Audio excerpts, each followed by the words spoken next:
పరమగీతముల గ్రంథం 2వ అధ్యాయం. పరమగీతముల గ్రంథం 2వ అధ్యాయము మొదటి వచనాన్ని నేను చదువుతాను. నాతో కలిసి అందరూ బిగ్గరగా చెప్పండి. పరమగీతముల గ్రంథము 2వ అధ్యాయం మొదటి వచనం. నేను షారోను పొలములో పూయు పుష్పము వంటి దానను. నేను షారోను పొలములో పూయు పుష్పము వంటి దానను, లోయలలో పుట్టు పద్మము వంటి దానను. దేవుడి వాక్యము ద్వారా మనందరిని దర్శించి మనతో మాట్లాడి బలపరుచునుగాక. పరమగీతముల గ్రంథం సంతోషముతో ఒక వ్యక్తి ధ్యానించి సంతోషించేటువంటి గ్రంథం ఇది. పరమగీత గ్రంథం మొత్తం సంతోషకరమైన విషయాలు రాయబడ్డాయి. 8 అధ్యాయాలు ఉన్నాయి. సంతోషకరమైన విషయాలు. అందుకనే ఒక వ్యక్తి జీవితంలో బాగా సంతోషం ఎప్పుడు వస్తుంది చెప్పండి? వివాహం, పెళ్ళంటే అందరికీ చెప్పండి అమ్మా. అసలు సంతోషం లేనిది ఎవరికి ఉండదు పెళ్ళంటే. అందుకనే పెళ్ళి అనేది ఎవరికైనా హిట్ అయిందనుకో, క్లిక్ అయిందనుకో, పరమగీతములాగుంటుంది వాళ్ళ బ్రతుకు.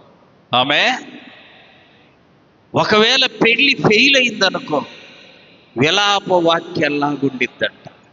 బైబిల్లో విలాప వాక్యాలు అనే గ్రంథం కూడా. పరమగీతం అనేది ఒక ప్రియుడు ప్రియురాలు వీరిరువురు మాట్లాడుకునే సంభాషణ ఎలా ఉంటుందో ఈ గ్రంథంలో రాయబడింది.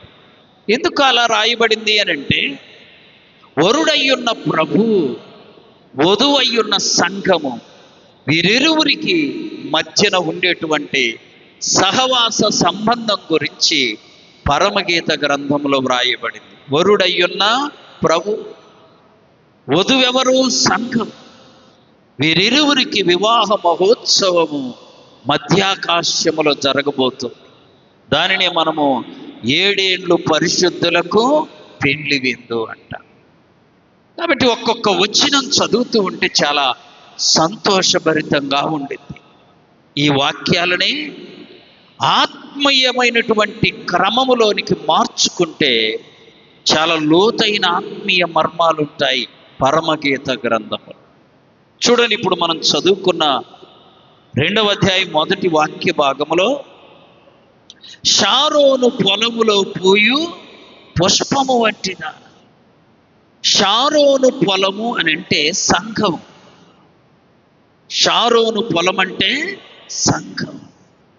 సంఘములో నీవు నేను ఒక పుష్పములాగా, లోయలలో పుట్టే ఒల్లి పద్మములాగా ఈ సంఘములో జీవించాలి మనం. సంఘం పొలము సంఘముతో పోల్చబడి, మెట్టుకు షారోను పొలములో అనగా సంఘములో మనము చేయవలసిన అత్యంత ప్రాముఖ్యమైన విషయాలు మనము ధ్యానం చేసుకున్నాం. గొప్ప గొప్ప భక్తులు కొంతమంది పొలములోనే కొన్ని ఆత్మ సంబంధమైన కార్యాలు చేశారు. అవన్నీ ఇప్పుడు మనము ఒకదాని వెంట ఒకటి ధ్యానం చేసుకుందాం. మొదటగా చూడండి, పొలములో ఒక ఆయన ధ్యానం చేశాడు. ఏం చేశాడు? ధ్యానం. చెప్పండి, ఆదికాండం 29వ అధ్యాయం 24వ అధ్యాయము 63వ వచనం. ఆదికాండం 24 సాయంకాలమున ఇస్సాకు పొలములో ఏం చేయడానికి వెళ్ళాడు? ధ్యానించటానికి. అంటే మనం అందరము సంఘములో ఏం చేయాలి? ధ్యానించాలి. ఇస్సాకు పొలములోకి వెళ్ళి ఏం చేస్తున్నాడు? ధ్యానం చేస్తున్నాడు. ధ్యానములో వాక్యాన్ని చదవడం ఉంటుంది, ప్రార్థన చేయడం ఉంటుంది, పాటలు పాడడం ఉంటుంది, ప్రభువును స్తుతించడం ఉంటుంది, ప్రభువును మహిమపరచడం ఉంటుంది. ఇస్సాకంట పొలములో ఏం చేశాడు?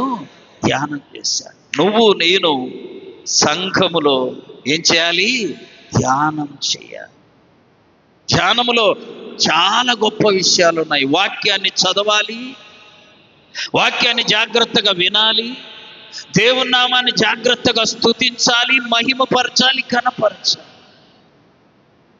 ఇస్సాకు పొలములోకి వెళ్ళి ఈ కార్యాన్ని చేశాడంటే దాని అర్థం సంఘములో నీవు నేను ధ్యానించవలసిన వారమై ఉన్నాం.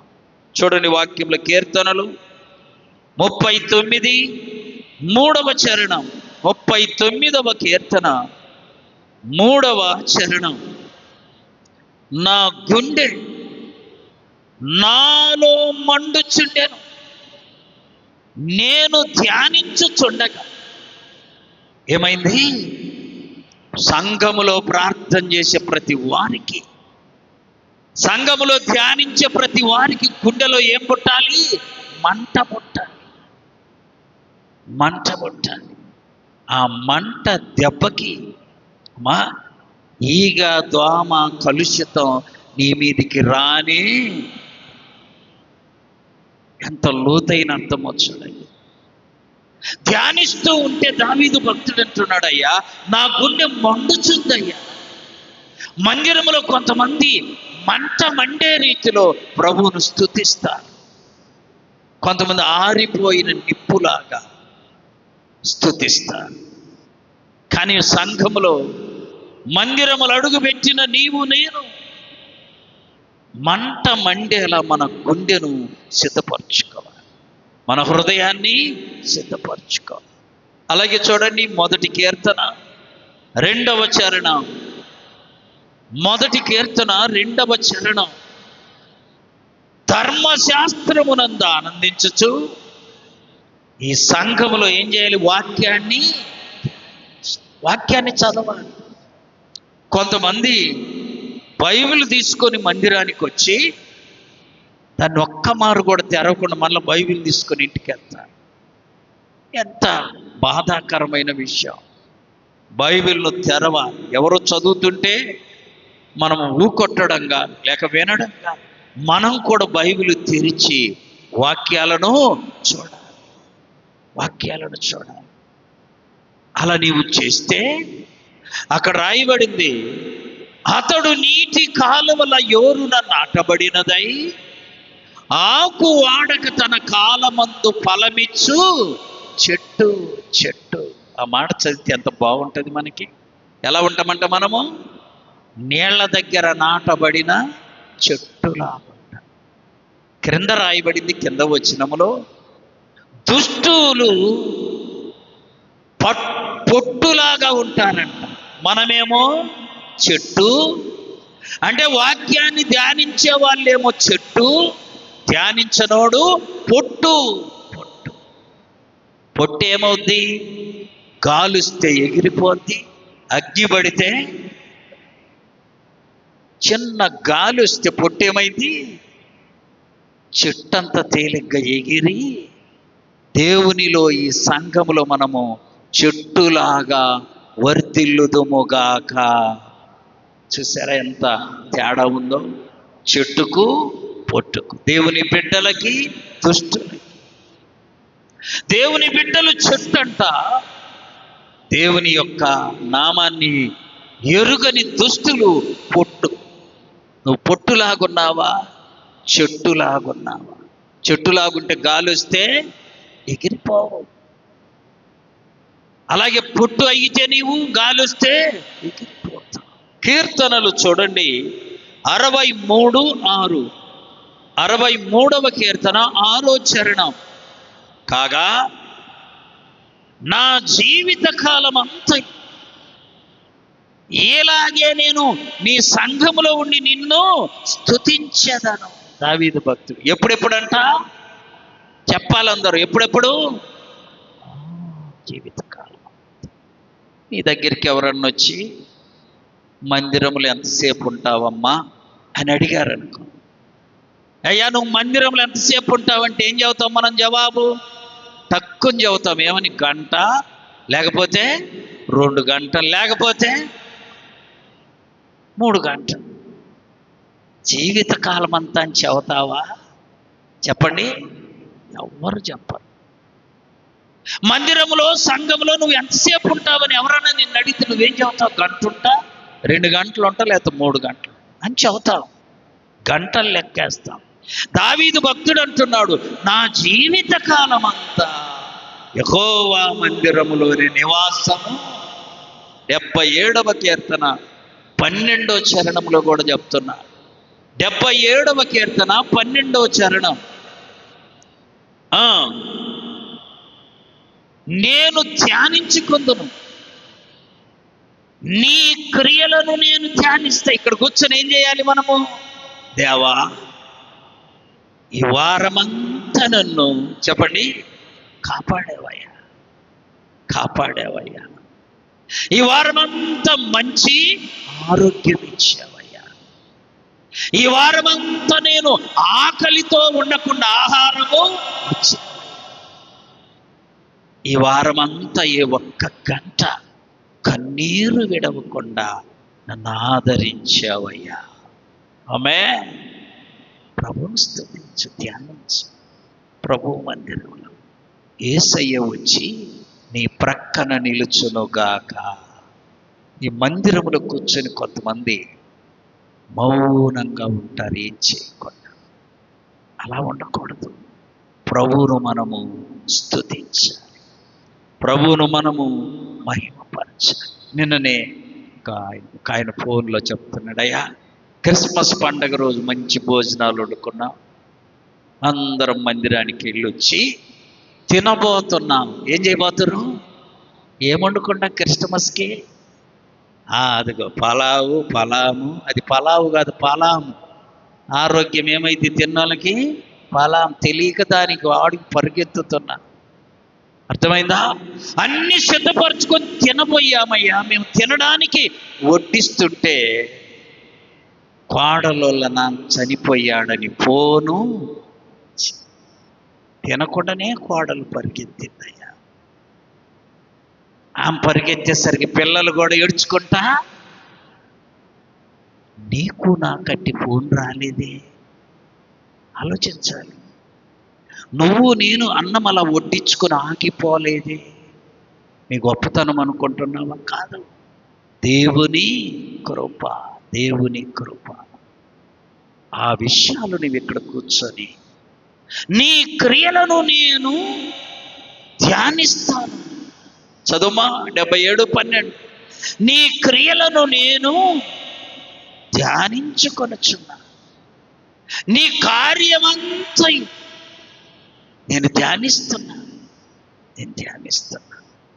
ప్రియులారా, ఈ పొలములో అనగా ఈ సంఘములో, ఈ షారోను పొలములో మనము ధ్యానించే వారముగా ఉండాలి.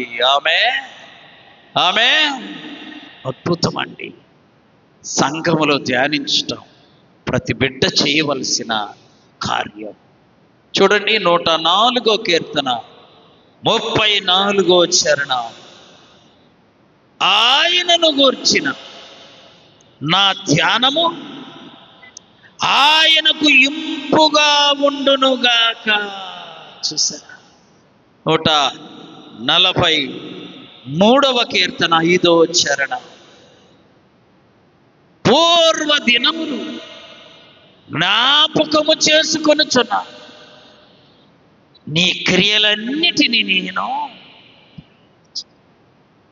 ఒంటరిగా ఎక్కడన్నా ఉన్నప్పుడు నేను బైబిల్ తీసి చదువుకుంటూ బాగా చదివిన తర్వాత మా నాన్న చేసిన ప్రార్థన జ్ఞాపకం వస్తుంది, మా అమ్మ చేసిన ప్రార్థన జ్ఞాపకం వస్తుంది.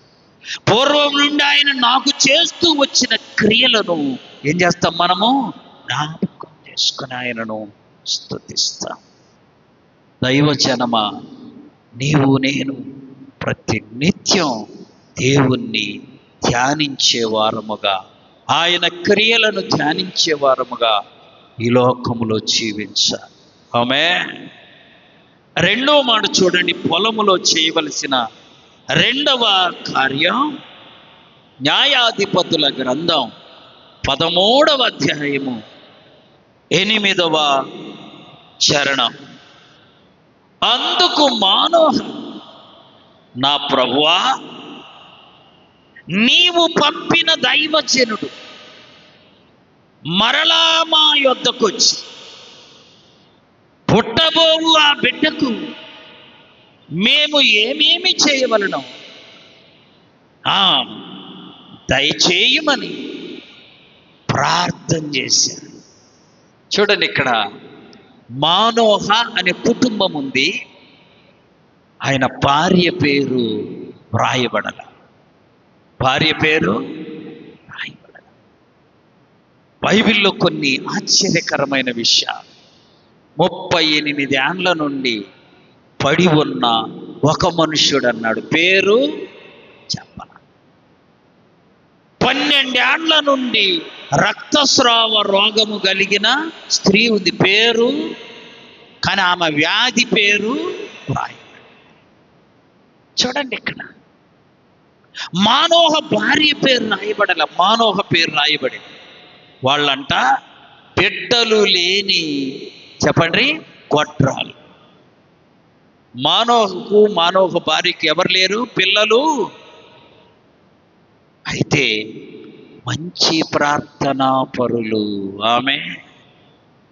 ఒకరోజు మానోహ పొలానికి వెళ్ళాడు, పొలానికి వెళ్ళాడు. భార్య ఇంటి దగ్గర ఉంది. దేవదూత వచ్చి భార్యతో మాట్లాడుతుంది. చప్పట్లు కొట్టి ప్రభువును మహిమపరచండి. భర్తతో చెప్పనా? ఎవరికి చెబుతుంది? నేనంటాను, భర్త కంటే చెప్పాలి, భార్య ఎక్కువ ప్రార్థనా పరురాలు ఆమె. ఎలా చెప్తావయ్యా అని అంటారా? మరల ఈమె పరిగెత్తుకుంటూ భర్త దగ్గరికి వెళ్ళి చెప్పింది, అయ్యా ఒక దైవజనుడు వచ్చాడు, దేవదూతలాగా వచ్చాడు, మన కొడుకు పుడుతుడంట, మనం ఇలా చెయ్యాలంట అని చెప్తే మానోహ పొలములో ఉండి ప్రార్థన చేశాడు. ఇంటికి పద ప్రార్థన చేద్దామని అనలా. ఎక్కడ చేశాడో ప్రార్థన. వినండి, పొలములో ప్రార్థన చేస్తే ఆ భార్య అక్కడే ఉంది, భర్త ఇంటికి వచ్చాడు, మరల భార్యకే కనబడింది దూత. చప్పట్లు కొట్టి ప్రభువును మహిమపరచండి. ఇప్పుడు చెప్పండి, కనబడమని ప్రార్థన చేసింది ఎవరు? మానోహ. కనబడింది ఎవరికి?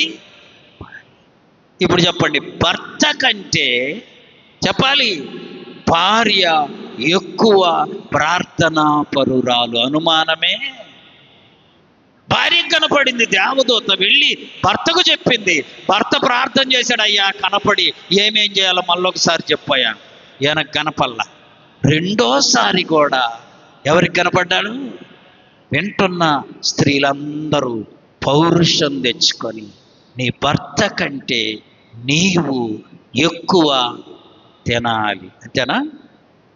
ఎక్కువ ప్రార్థన చెయ్యమ్మా. దేవుడు ఎవరికి కనపడతాడు? నీకు దగ్గరికి వస్తాడు.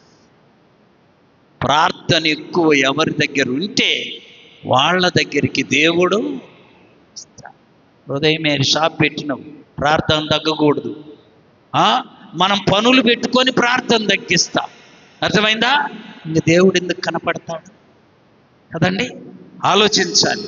నీ భర్త కంటే, స్త్రీలారా వినండి, నీ భర్త కంటే నీవు ఎక్కువ చెప్పండి కదా. స్త్రీకి దేవుడిచ్చిన ఇంకో ధన్యత ఉంది. బయటికి వెళ్ళి సంపాదించుకొచ్చి పెద్దగా చేయాల్సిన పని తక్కువ. పురుషుడంటే బయటికి వెళ్తుంటాడు. అది అందయ్యా ఆయన మేము కూడా సంపాదిస్తున్నాం అంటున్నారు ఇప్పుడు. మంచిదే, ప్రార్థన నీది ఎక్కువ, నీ భర్తది ఎక్కువ, నువ్వు పరిశీలన చేసుకోవాలి. అప్పుడు నీ భర్త కంటే దేవదూత ఎవరి దగ్గరికి వస్తారు చెప్పాలి? నీ దగ్గరికి వస్తారు. మానోహ భార్య దగ్గరికి వచ్చి మళ్ళా కనపడి చెప్పగానే ఆగయ్యా, నువ్వు ఇక్కడే ఉండు అని వెళ్ళి భర్తను పిలుచుకొని చూసారా, పొలములో ఏం చేశాడు ఆయన? చెప్పాలందరూ, ప్రార్థన చేశాడు. నువ్వు పొలములో ఉన్నా, ఇంటిలో ఉన్నా, ప్రయాణములో ఉన్నా చెప్పాలి, ఏం చేయాలి? ఒకరోజు ట్రైన్లో ఒక ఆయన గడ్డం సాయి 1 గంట అయ్యేసరికి లేచి ఆయన దగ్గర ఉన్న టవల్ పరుచుకొని ట్రైన్లో, ఎక్కడ? ట్రైన్లో అలా పరుచుకొని మోకరిల్లి అల్లా. నువ్వు అన్నవు ఎప్పుడన్నా? అన్నావా? అమ్మా, ఎప్పుడెప్పుడు ట్రైన్ ఎక్కి కిటికీ కాడ కూర్చున్నామా, వద్దామా, చూద్దామా, ఇదే తప్ప ట్రైన్లు ఎప్పుడన్నా ప్రార్థన చేశారా? నాకు ఆయనకి వెళ్ళి చూసి అనిపించినప్పుడు ఎంత భక్తి. అయ్యో, 1 గంట అయింది, నమాజ్ టైం అయింది, ట్రైన్లోని అలాగ మోకరిల్లి ప్రార్థన చేస్తాం. ప్రియులారా, పొలము ప్రార్థన చేయొచ్చు. మానోహ ఎక్కడ చేశాడో? పొలములో. మరలా భార్యలు తీసుకొని వచ్చింది. భర్త కంటే భార్య ధన్యురాలైంది. ఆమె, మీరిద్దరు పోటీ పడండి. దేంట్లో చెప్పండమ్మా? మీ అందరికి వందనాలు, మంచి మాట చెప్పాను. ప్రార్థనలోనా, తినేదానిలోనా? జాగ్రత్త. నువ్వు ఎక్కడ ప్రార్థన చేసినా మనం ఆరాధించే యేసయ్య నీ యొద్దకొచ్చి నీతో మాట్లాడతాడు. పొలములో మానోహ ప్రార్థన చేశాడు, దేవదూత వచ్చి ఆయనకు. రెండో విషయం చూడండి, అదే యెషయా గ్రంథం,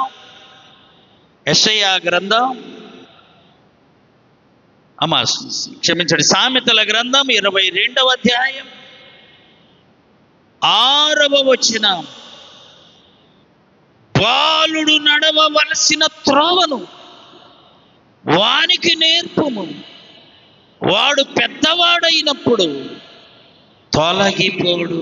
బిడ్డల కొరకు కూడా సంఘములో ఏం చేయాలి? ఈ పొలంలో ఏం చేయాలి? ప్రార్థన చేయాలి. దేవుడు నీ ప్రార్థన ఆలకించి నీ బిడ్డలను కాపాడునుగాక. ఆమేన్. మొన్న చెప్పుకున్నాం మనం, ఏమేమో ఇండియాలో ఉంది, భర్త ఏమో కువైట్లో ఉన్నాడు. కువైట్ అంటే ఏరే దేశంలో ఉన్నాడు. 3 గంటలకు దేవుడు తోతొచ్చి లే ప్రార్థన చేయాలంట.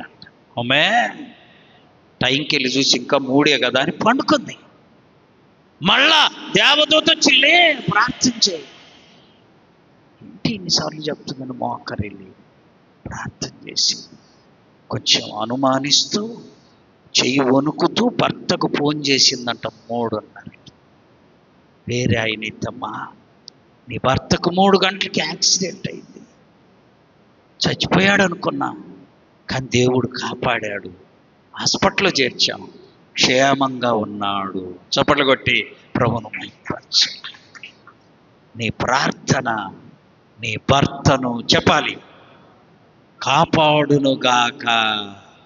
అయ్యా, ఆయన బయటికి వెళ్ళాడయ్యా, ఆయన కొరకు నువ్వు క్షేమంగా ఆయనను తీసుకురాయ్యా, ఆయన కొరకు ప్రార్థిస్తున్నానయ్యా. నీ నోట ఉండాలి ఈ మాట. ఆమేన్, ఆమేన్. నీ ప్రార్థన ఎన్నడూ చెప్పాలి వ్యర్థము. పొలములో ధ్యానం ఉండాలి, పొలములో ప్రార్థన ఉండాలి. చూడండి, దేవుని యొక్క పరిశుద్ధ గ్రంథములో కీర్తనలు 5:8 చరణం, 5వ కీర్తన 8వ చరణం. యెహోవా నా కొరకు పొంచి ఉన్న వారిని బట్టి నీ నిత్యానుసారముగా నన్ను నడిపించయ్యా. నా మీద కొంతమంది పొంచి ఉన్నారయ్యా, నీ నీతి ప్రకారము నన్ను నడిపించయ్యా. దావీదు గారి యొక్క ప్రార్థన 25:5, 25వ కీర్తన 5వ చరణం. నన్ను నీ సత్యమును అనుసరింపచేసి నాకు ఉపదేశము, ఈ పొలములో, ఈ సంఘములో ఈ మాట అడగాలయ్యా, నన్ను నీ సత్యములో నడిపించయ్యా, నాకు నువ్వు ఉపదేశం చెయ్యయ్యా, ఈ వారమంతా నీ మార్గములో నన్ను నడిపించు.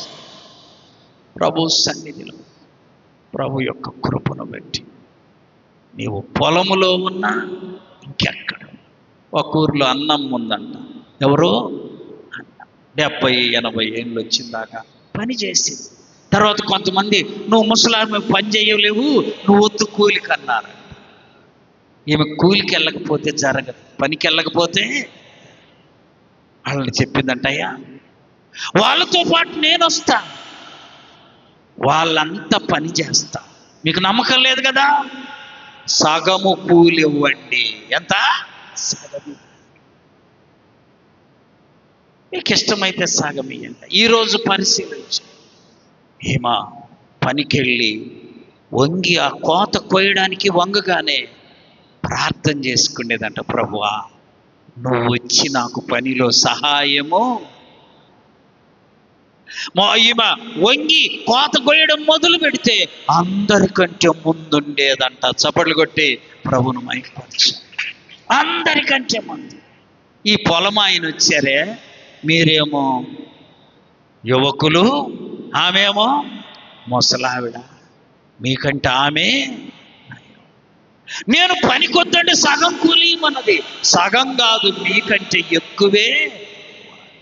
చూసారా ప్రియులారా, పొలములో నీ ప్రార్థన బహుబలముగా ఉంటుంది. ఆమె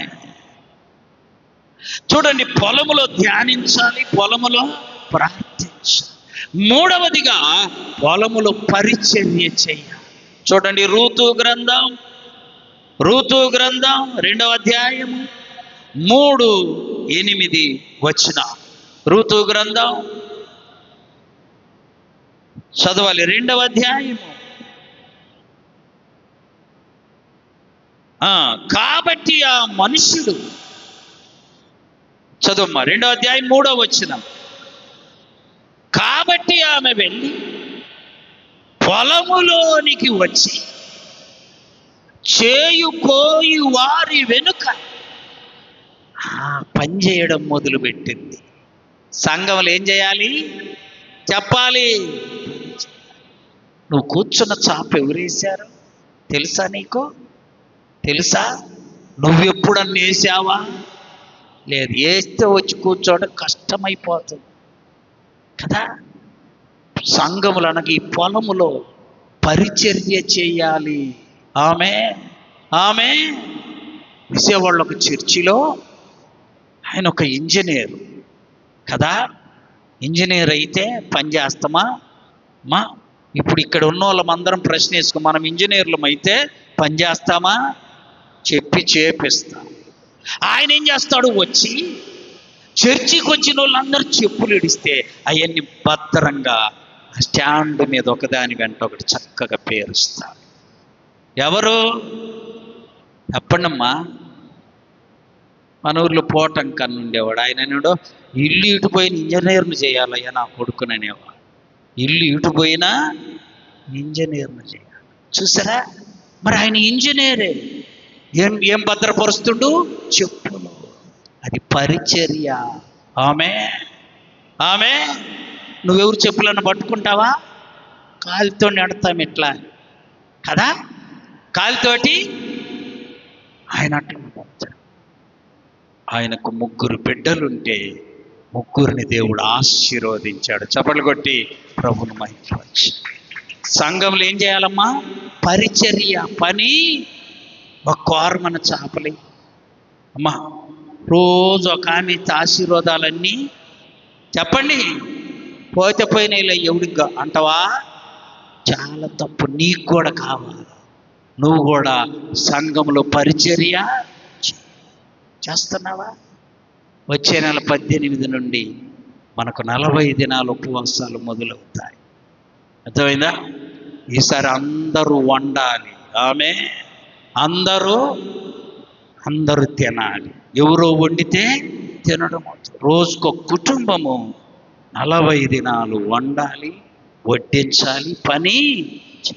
రూతమ్మ పొలములోకి వెళ్ళి పరిచర్య. సంఘములో మనము ఏం చేయాలి? పరిచర్య.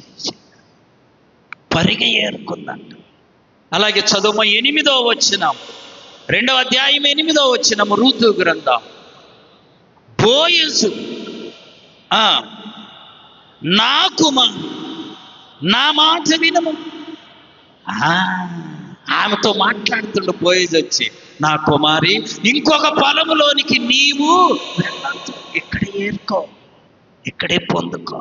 యేసయ్య చెబుతాడు నీకు సంఘములో, నా కుమారుడా, నా కుమార్తె, ఇక్కడే నువ్వు బలపడు, ఇక్కడే నీవు స్థిరపడు, ఇక్కడే ప్రార్థన చేయి. ఈ ప్రార్థనకు కావలసినది నేను జవాబు ఇస్తా. ప్రియులారా, రూతు పరిచర్యకు సాదృశ్యంగా పని చేస్తుంది. నువ్వు నేను సంఘములో ఒక్క పనైనా చేయాలి, ఒక్క రోజైనా చేయాలి. ఉందా నీకు ఆశ? ఉందా? గమనించండి.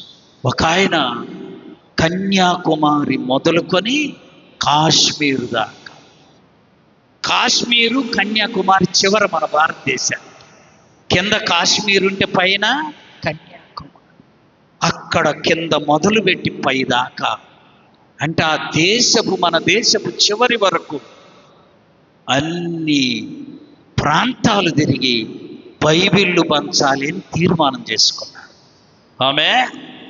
ఆమె బైబిళ్ళు పనిచేశాడు అన్ని చోట్లకి.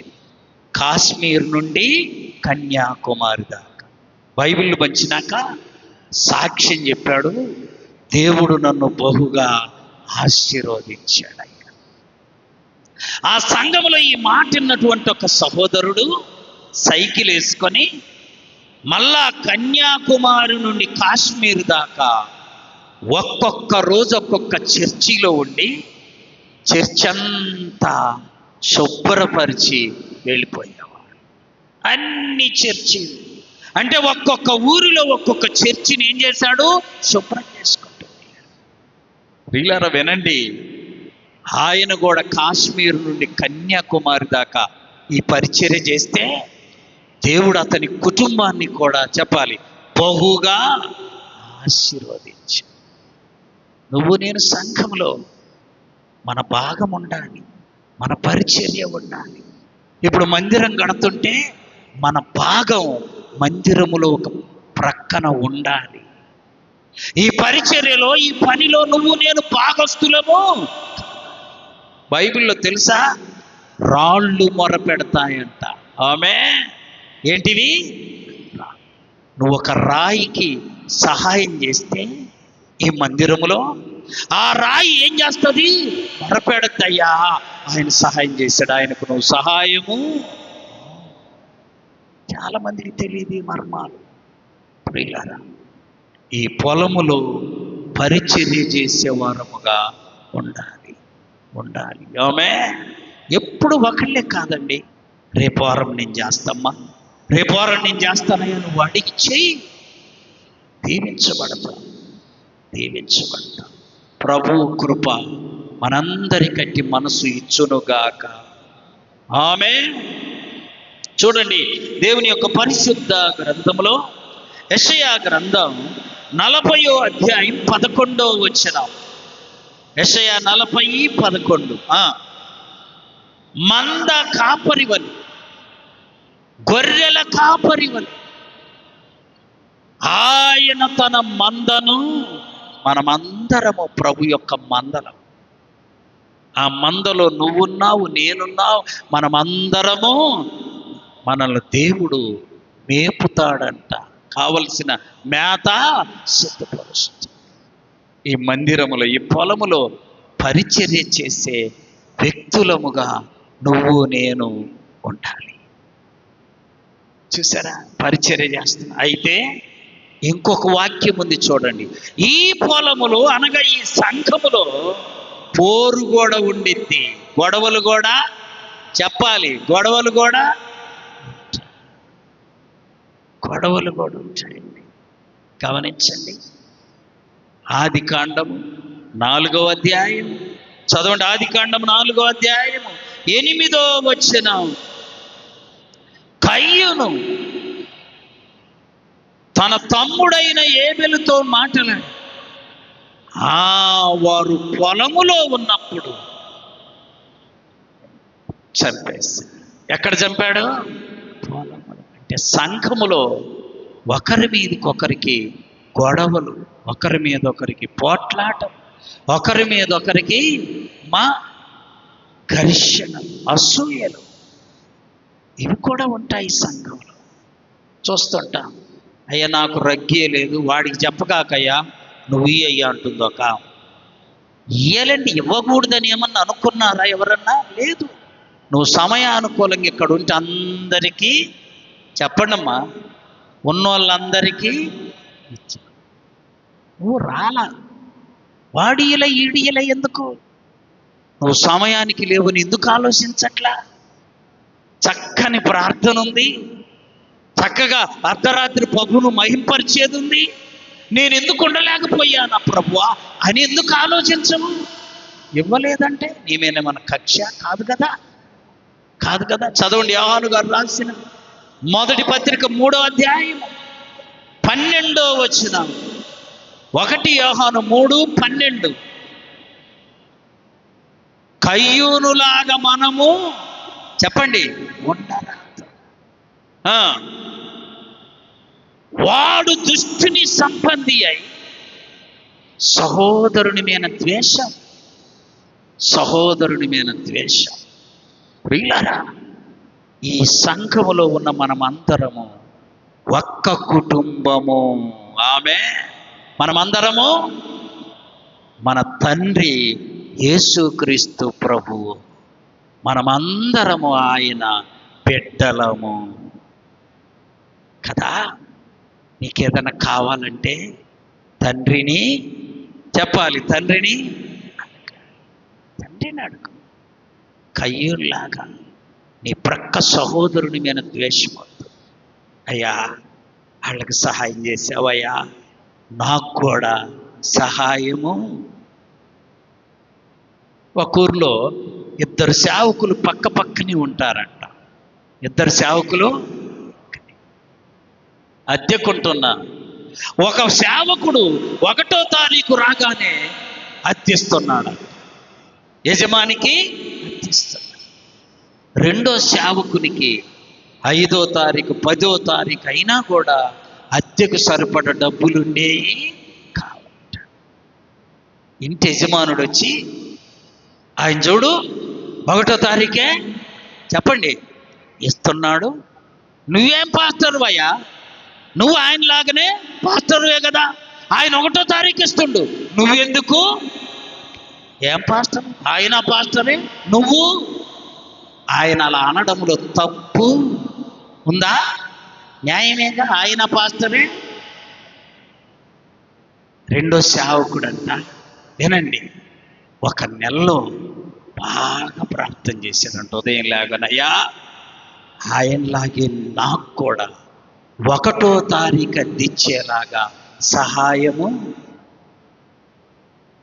1 నెల అంతా ఇలా ప్రార్థన చేస్తే ఆయన చెప్పిన మాట ఏంటో తెలుసా? తర్వాత నెలలో 1వ తారీఖు ఉదయాన్నే నేను కూడా అతనితో పాటు అద్దె చప్పట్లు కొట్టి ప్రభువును మహింపరచు. ఈ సేవకుడు అలా కాకుండా వాడికి అసలు లేకుండా చెయ్యయ్యా, నేను 10వ తారీఖు ఇస్తా, వాడికి 20 దాకా రాకుండా చెయ్యి. ఇది పోరు, ఇది ఘర్షణ, ఇది పొలములో జరిగే పోరు, గొడవలు. నువ్వు అడిగితే ప్రభు నీకు కూడా ఇస్తా. మన దేవుడు పక్షపాతి. చదవండి అన్నమాట. అపోస్తల కార్యముల గ్రంథం 10వ అధ్యాయం 37-38 వచనం.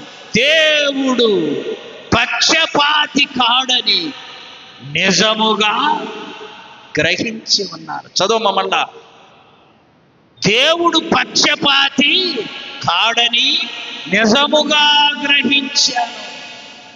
ఆయన అడిగాడు, ప్రతి జనములోను ఆయనకు భయపడి నీతిగా నడుచుకుని వానిని ఆయన అంగీకరించను. చూసారా, ఆ నెలంతా ప్రార్థన చేస్తానంట దేవుడు ఆయనతో పాటు అద్దిచ్చేటట్టు సహాయము. ఇక ప్రతి నెల అలాగే ప్రార్థన చేసి ఆయనతో పాటే అద్దె ఇస్తూ వచ్చాడు. ఆమె నువ్వు ప్రభువుని అడుగు. నీకంటే ఎవరన్నా బాగుంటే అసూయ చెందమాక, ప్రభువుని అడుగు. ప్రభువా, నన్ను కూడా అతనిలాగే దీవించయ్యా. అతని కంటే ఎక్కువే దీవిస్తాడు. కాబట్టి కయ్యూనులాగా ఉండకూడదు. ప్రియులారా, ఆత్మీయ జీవితంలో పోలిక చేసుకో, కానీ ఆత్మ సంబంధమైన విషయాలని పోలిక చేసుకో. అర్థమైందా? ఆత్మ సంబంధమైన విషయాలలో అయ్యా ఆయన 10 గంటలు ప్రార్థన చేశాడయ్యా, నేను కూడా ఎక్కువ ప్రార్థన చేయడానికి సహాయము. పోలిక చేసుకో. ఆత్మ సంబంధమైన విషయాలు. వాళ్ళు బాగుండ్రయ్యా, వీళ్ళు బాగుండ్రు, మేమెందుకు ఎట్టున్నామయ్యా, వాళ్ళన్న మాలాగా చెయ్యయ్యా. ఈ ప్రార్థన కయ్యూను లాంటి మనస్సు. షారోను పొలం అంటే సంఘం. సంఘములో ధ్యానం ఉండాలి, సంఘములో ప్రార్థన ఉండాలి, సంఘములో పరిచర్య ఉండాలి, సంఘములో పోరుండిద్ది. కానీ ఆ పోరు కీడు చేసేదిగా ఉండకూడదు. పోరాటము ఆత్మ సంబంధమైన విషయాల్లోనే ఉండాలి. 5వది సంఘములో సమర్పణ ఉండాలి. ఆమె ఈ సంఘంలో ప్రార్థించేటప్పుడు నిన్ను నీవు ప్రభువుకు సమర్పించుకో. నిన్ను నీవు ప్రభువుకు సమర్పించుకో. రోమయులకు రాసిన పత్రిక 12వ అధ్యాయం 1వ వచనంలో సజీవ యాగముగా మన శరీరములను ప్రభువుకు సమర్పించుకోవాలి. అప్పుడు ప్రభు మన ప్రార్థన ఆలకించి మనలను బలపరుచును గాక. మోకరించండి, ప్రార్థన చేసుకుందాం.